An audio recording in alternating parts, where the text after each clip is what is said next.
नमस्कार, मी सोमनाथ वसंतराव काळे, पेठ गोडेगाव जिल्हा परिषद गटाचा गटप्रमुख म्हणून काम करतोय आणि कृषी उत्पन्न बाजार समितीचा संचालक म्हणून काम करतोय. तर होऊ घातलेल्या जिल्हा परिषद आणि पंचायत समितीच्या निवडणुकीच्या निमित्तानं खरं तर राष्ट्रवादी काँग्रेस पक्षावर दुःखाचा डोंगर कोसळलेला आहे. त्याचं कारण महाराष्ट्र राज्याचे माननीय नामदार उपमुख्यमंत्री अजितदादा पवार यांचं परवाच्या दिवशी विमान अपघात दुःखद निधन असं झालं.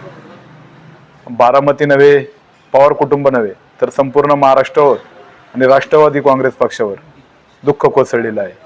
याचा आम्हा सर्व कार्यकर्त्यांना दुःख आहे.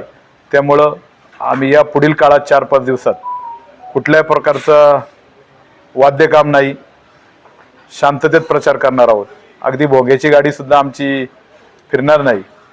आणि ज्या पद्धतीने अजितदादांनी सक्षमपणे काम केले त्याच पद्धतीने आमचे दोन्ही उमेदवार, मग जिल्हा परिषदचे उमेदवार नारुडी गावच्या आमच्या मंगलताई हुले ह्या आहेत, आणि खरोखर एक सर्वसामान्य शेतकरी कुटुंबाची मुलगी नारुडी गावामध्ये 3 वर्ष कारभार करताना अत्यंत चांगल्या पद्धतीने, म्हणजे शेतात कष्ट करताना त्यांना त्यांचे पती नवनाथ शेठ हुले हे आदरणीय नामदार दिलीपरावजी वळसे पाटील साहेबांचं चांगल्या पद्धतीने काम करतायत. म्हणूनच त्यांना 30-35 वर्ष काम करत असताना त्यांच्या पत्नीला आज पक्षाची, राष्ट्रवादी काँग्रेस पक्षाची उमेदवारीची संधी मिळाली आणि त्या संधीचं नक्की सोनं करतील. कारण की कारणही तसंच आहे.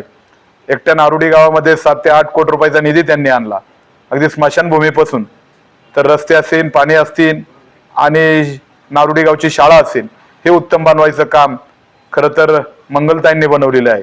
आणि मंगलताई म्हणजे एकदम साधे उमेदवार आहे. कुणीही जावा आणि त्यांच्याकडनं काम सांगावा आणि त्यांनी काम करावा. दुसरे जे पंचायत समितीचे उमेदवार आहेत ते संजय पवळे हे सुद्धा पेठगावचे सरपंच आहेत. त्यांनी सुद्धा त्यांच्या 3 वर्षाच्या कार्यकाळामध्ये चांगल्या पद्धतीने आदर्श असं काम केलेलं आहे आणि त्यांनी सुद्धा गावामध्ये चांगल्या पद्धतीने विकास कामं केलेली आहे. तसेच गोडेगाव पंचायत समिती गणाचे उमेदवार आहेत ते आमचे मार्गदर्शक आदरणीय कैलासभाऊ काळे. बॉनच्या बाबतीत सांगायचं ठरलं तर त्यांना पूर्वीपासूनच त्यांचे आजोबा बाबूराव काँग्रेस म्हणून या घोडेगावच्या जडणघडणीमध्ये चांगल्या पद्धतीने काम करत होते. मग शिक्षण संस्था असेल, देवस्थान असेल, यामध्ये काम करत होते. त्यांचे वडील सुद्धा अगदी स्मशानभूमीमध्ये त्यांनी उभी करायचं काम केलं. त्यांच्याच पावलावर पाऊल ठेवून बॉननी सामाजिक, धार्मिक, राजकीय क्षेत्रामध्ये चांगल्या प्रकारचं काम करतायत. बॉनची पत्नी 1997 साली या घोडेगाव नगरीचे सरपंच म्हणून काम केलं. त्या दिवसापासून तर आज तागायतपर्यंत मग बॉ जिल्हा परिषद सदस्य झाले, पंचायत समितीचे सदस्य झाले, सभापती झाले. त्यांनी अगदी सकाळी उठल्यापासून तर रात्री 12 वाजेपर्यंत कोणताही माणूस त्यांच्याकडे जायचं आणि काम करून घ्यायचं. बॉननी त्या माणसाचं, अगदी सर्वसामान्य माणसाचं काम करून द्यायचं काम आत्तापर्यंत केलेलं आहे. आणि जी पुढची मंडळी जी आहेत ती काहीतरी भुलतापा करतायत, काहीतरी त्यांनी जो त्यांचा विकास दाखवतात तो चुकीच्या पद्धतीचा विकास आहे, खोटी काम आहेत. कारण की सत्ता ही राष्ट्रवादी काँग्रेसची होती. मग शरद सहकारी बँकेचे आत्ताचे उपाध्यक्ष विवेकदादा वळसे पाटील आणि जिल्हा परिषदचे उपाध्यक्ष विवेकदादा वळसे पाटील होते.